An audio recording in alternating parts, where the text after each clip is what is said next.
How's it going, boys? Welcome back to another JO3 video. Today we're going to be talking about Turkey Tom. And, his girlfriend, I guess, made a joke on Twitter. And it offended Twitter. Good job, honestly. It's pretty easy, though. I mean, let's just get into it, though, because this is very, very interesting. Because this joke's made all the time on Twitter. I see it all the time, but this is the time that it offended people. So let's talk about it. So the joke was actually made a few days ago, but it really started to pick up steam recently. I saw it through Nicholas Dorio.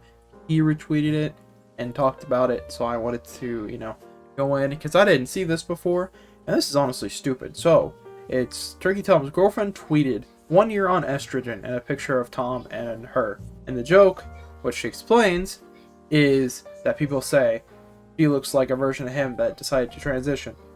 Which, I mean, I personally don't see it, but it's a joke, so who cares? This joke is made so much, and this is the time it actually, I guess, went viral with like 120k plus likes, and it offended a lot of people, but it also allowed a lot of people to call out said offended people, which you can be upset about a joke, that's fine, but that's not what these people did. They didn't just get upset and scroll, or mute, or block, or anything like that. All the options Twitter gives you that are more reasonable than what happened with this. So this first one comes from somebody who's actually a gaming journalist who works for some company I've never heard of, but, let's just talk about it. They say, it's always emos who date white nationalists, and I still don't see the crossover, to be honest. Though $10 says he's older than her by at least 5 years, good assumption by the way, and has been barking up her tree for at least 3 years before she turned legal. So what you just did is make an assumption and an accusation. The accusation is that Turkey Tom was talking to this chick when she was 15, when that's not been proven, and that's an accusation with no evidence to back it up.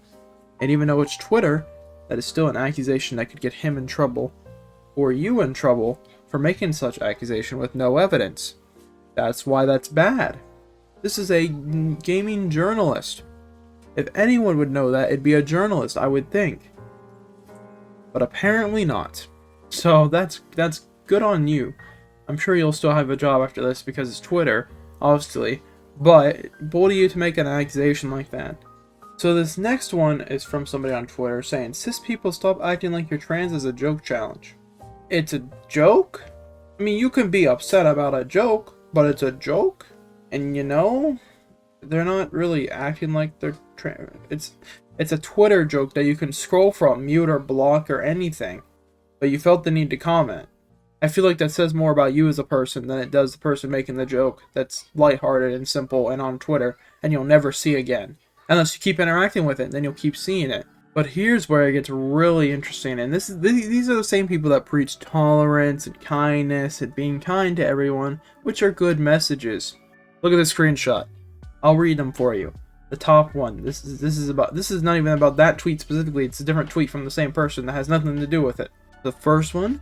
I hope your white nationalist boyfriend cheats on you, contracts a deadly disease, and dies. That is a tweet. That is actively wishing death upon someone. This is the same people that preach tolerance and acceptance of everybody. The next one. See him laying on the ground dead. You want to see him dead. Huh. I feel like that once again says more about your pathetic ass than Turkey Tom or his girlfriend. Delete your account, I'm dead serious. I mean, that one's pretty tame. Fuck you and your ugly boyfriend. You're just fucking rude. Those two are way more tame. But there is more. There are a few more. These screenshots are obviously on mobile. Shout out to Nicholas Dorio for finding them, because I could not find them in the sea of comments. There's plenty more you could go pick out from. Matter of fact, I'll leave the original tweet in the description if you want to go look. I would, take a precautionary warning there, though, because it's a cesspool. The next one is a picture. Consider the following. Yeah, I can't say that on YouTube. Same with the one below it. Wishing somebody to commits sleep forever. Two people. And of course one of them has a flag in their bio. I'm not saying anything about it, but there's correlation. There always is. So these aren't good people. They aren't good people. These are the same people that preach tolerance and acceptance, and they're bad people. That's usually how it goes, though. If that's your entire brand. It usually is. Not always, but it usually is. There is more, though. But here's some more. I hope you have a terrible breakup and then your racist boyfriend dies. That's another, wish of death on somebody. And the next one, I hope your racist transphobic boyfriend dies, by the way. Blah, blah, blah. The same old. It pretty much I think we painted a good enough picture so far. I mean, there is more. They don't stop. There's this one, which Nicholas Oreo actually responded to. You can pause the read, just because I don't want it to take up too much of your time just to reading it. And you can probably read faster than I can. So, it's just, these people get upset over a joke and then preach tolerance, acceptance, all that fun jazz. Constantly, you know, it pretty much, if you disagree with them, they get angry. Or if you make a joke they don't like, they get angry. That is how these people work. This is how Twitter works. You slip up once, they'll never support you again, except they'll forget in 48 hours and be back to supporting you. Unless you did something that's really bad in their eyes, or actually is really bad. That happens too, obviously. Not always, you know, just Twitter being offended. But for a joke like this, I feel like if you feel the need to comment something like this, that says more about you than the person who made the joke. If you simply said, hey, I didn't like this joke, and then moved on, more power to you. That's what you should do. But that's not what these people did. And this is just Twitter being Twitter. This is the part of Twitter that everyone makes fun of.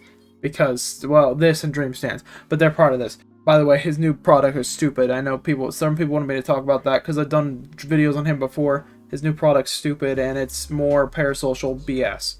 But anyways, let me know your thoughts in the comments. Be sure to like and subscribe. I have a fun video for anyone that's looking to be a content creator tomorrow or the next day. I'm working on that one. So be sure to subscribe for that. Check out JO3 Plays. I just uploaded a really funny long drive video over there if that interests you. And I will see you in the next one.